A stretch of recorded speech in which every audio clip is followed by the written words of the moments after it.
बसस्थानकासमोर असलेल्या लक्ष्मी हॉटेलजवळून रस्ता क्रॉस करत असताना एक इलेक्ट्रिक दुचाकीस्वाराने एका जोरात धडक दिली। या धडकेत उदय बाळासाहेब जुगळे वय वर्ष 42 राहणार दत्तनगर सांगली हे जखमी झाले आहेत आणि त्यांच्या डोक्याला मार लागला आहे। याबाबत अज्ञात इलेक्ट्रिक दुचाकीस्वाराविरोधात सांगली शहर पोलीस ठाण्यात गुन्हा नोंद करण्यात आला आहे। याबाबत अधिक माहिती अशी की फिर्यादी उदय जुगळे हे आपल्या कुटुंबियांसह शहरातील दत्तनगर परिसरात राहतात। जुगळे हे मंगळवारी दिनांक 29 एप्रिल रोजी रात्री 10 वाजता लक्ष्मी हॉटेल इथून बाहेर पडून रस्ता क्रॉस करत होते। यावेळी एका इलेक्ट्रिक दुचाकीस्वार त्यांच्या ताब्यातील दुचाकी क्रमांक MH10EF 1936 ही वेगात घेऊन आला आणि त्याने उदय जुगळे यांना जोरात धडक दिली। या धडकेत जुगळे हे रस्त्यावर पडले आणि त्यांच्या डोक्याला मार लागला।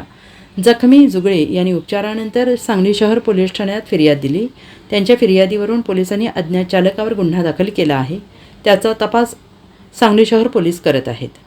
Bureau report SBN Marathi Sangli.